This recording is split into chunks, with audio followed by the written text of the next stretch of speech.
Dua tersangka kasus dugaan korupsi Pasar Pelita dilimpahkan ke Kejaksaan Negeri Kejari Kota Sukabumi Selasa kemarin.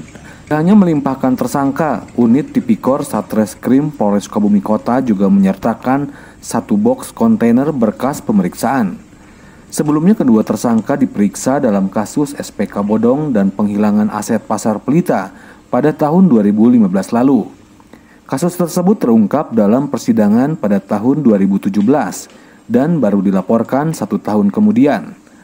Kedua tersangka yakni AS merupakan pejabat staf ahli Wali Kota Sukabumi yang masih berstatus aparatur sipil negara atau ASN aktif, yang juga mantan Kepala Dinas Koperasi, Usaha Kecil dan Menengah, Perdagangan dan Perindustrian ketika kasus tersebut terjadi. Tersangka kedua berinisial IN merupakan Direktur PT AK yang melakukan perjanjian pembangunan dan pengelolaan Pasar Pelita Kota Sukabumi. Saat ini keduanya sudah ditahan di rumah tahanan Polres Sukabumi Kota sebagai tahanan titipan kejaksaan hingga 20 hari ke depan. Kapolres Sukabumi Kota AKBP SY Zainal Abidin mengungkapkan kasus dugaan korupsi penghapusan aset Pasar Pelita ini bermula dari laporan polisi pada 2018 lalu dan menjadi atensi pihak kepolisian, Kejaksaan Tinggi Jabar hingga Komisi Pemberantasan Korupsi atau KPK. Tersangka itu ditetapkan pada tahun 2021 ya, bulan April dengan 2 tersangka. Penyidik fokus terhadap kedua tersangka tersebut.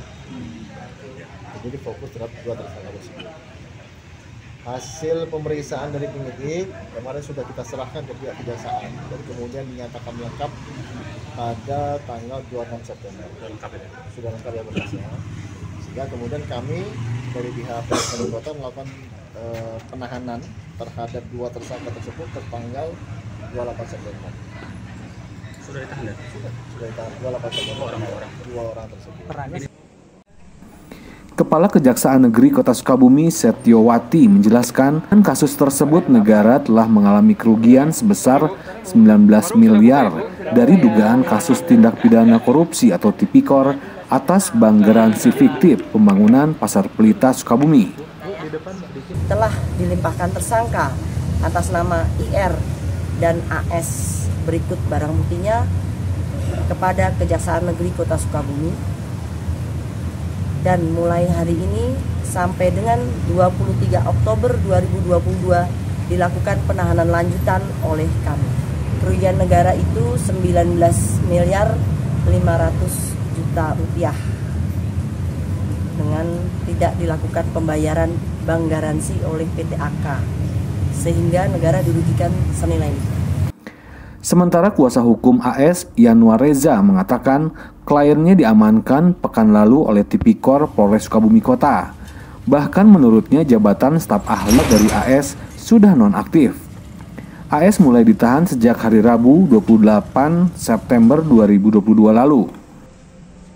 Dari berkas memang ada 2 kerugian negara yang tentunya nanti akan diberikan persidangan ya, apakah yang 44 miliar atau yang 19 miliar tersebut. Jadi sejauh ini ada dua kerugian negara, tapi itu pun masih dugaan. Kalau dari tim pengacara sendiri apa saja yang dipersiapkan? Tentunya kami akan mempersiapkan pembelaan yang nanti akan kami buktikan lah di persidangan di PN Tipikor Banjar. Dalam kasus ini negara mengalami kerugian hingga 19,5 miliar karena tidak dilakukannya pembayaran bank garansi oleh PT AK saat itu.